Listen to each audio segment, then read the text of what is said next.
Le centre de génomique médicale, c'est un centre interdisciplinaire, interservice. Le fil conducteur, c'est l'analyse du génome du patient, c'est-à-dire l'analyse de son ADN, tout ce qui fait son individualité biochimique et qui peut expliquer pourquoi il est malade à un moment donné.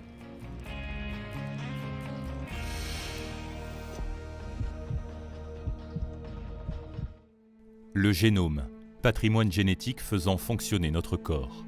Le séquençage complet du génome humain a permis de découvrir les 20 000 gènes qui le composent. En 15 ans, les progrès de la génétique ont été considérables.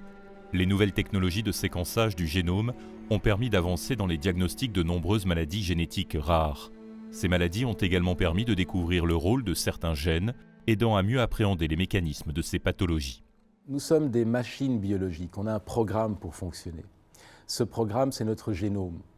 C'est une immense encyclopédie faite de 23 énormes livres qu'on appelle les chromosomes, où tout est écrit chapitre par chapitre. Chaque chapitre, chaque gène est une espèce de recette de cuisine que l'organisme doit connaître pour fonctionner. Et s'il y a une recette qui est faussée par une faute de frappe, dans certains cas, ces fautes de frappe causent des maladies. C'est des maladies complexes qui sont difficiles à diagnostiquer parce qu'elles ont un tableau clinique qui peut être extrêmement variable d'un individu à l'autre. Donc c'est vraiment des fois un ensemble de symptômes inexpliqués. Et donc une des caractéristiques de l'impact que ça a sur ces patients, c'est l'accès au diagnostic.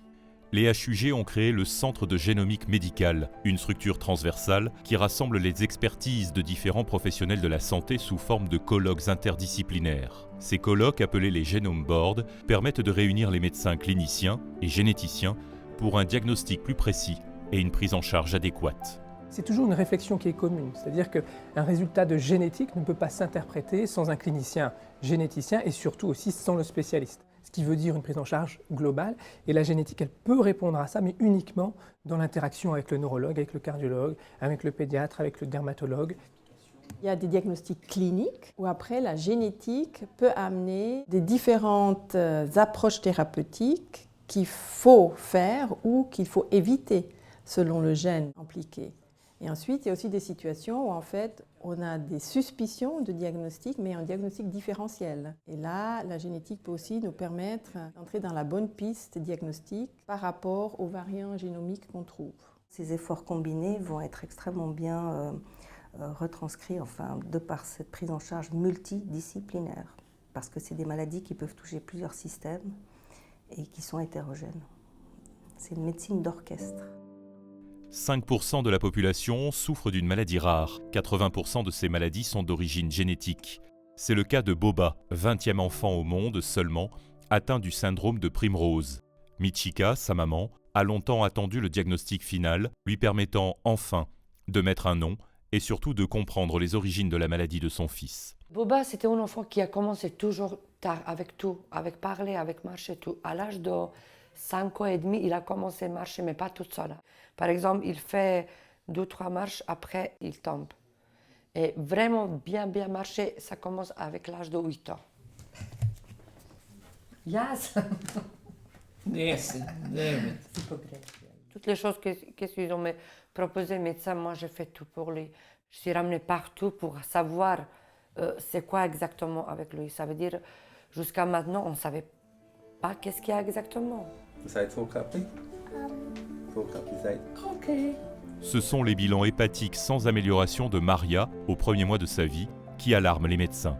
Un séquençage complet du génome est alors établi afin de définir la cause. Le nourrisson souffre d'une maladie génétique appelée PFIC4.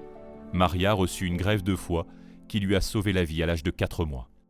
C'est une maladie énormément rare et la maladie a seulement été découverte dans l'année 2014. Ça peut aussi endommager les oreilles et aussi les poumons. Dans le cas de Maria, c'est le foie qui vraiment a été endommagé déjà dans les premiers mois de sa vie et aussi les oreilles sont concernées un tout petit peu.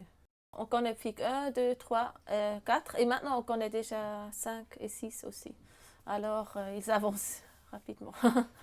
Maintenant on a recours à la génétique beaucoup plus tôt. C'est-à-dire que dès qu'on a une suspicion d'une maladie à transmission génétique, on fait tout de suite appel au centre de génomique qui nous aide très précocement dans le diagnostic, alors qu'il y a quelques années encore, on aurait envoyé des échantillons à droite, à gauche pour essayer d'avoir des réponses. Ça a vraiment révolutionné notre pratique, ça on peut le dire.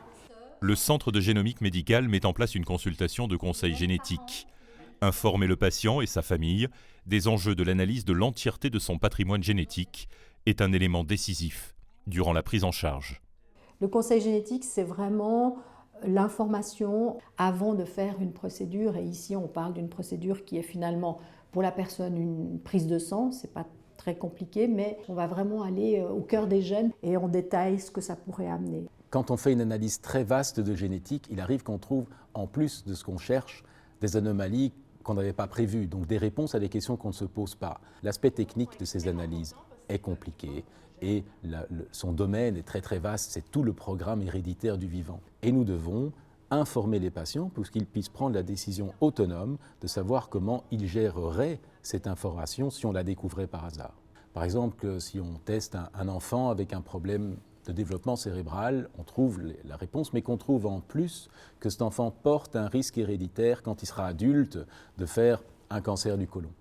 Est-ce que c'est important de lui donner cette information-là? Oui, bien sûr, parce qu'on peut éviter la mortalité du cancer du côlon, mais en plus, il l'a reçu très probablement de l'un de ses parents, qui est peut-être déjà dans les âges à risque. Aujourd'hui, en effet, on s'occupe des maladies génétiques. Demain, on s'occupera des prédispositions génétiques aux maladies courantes.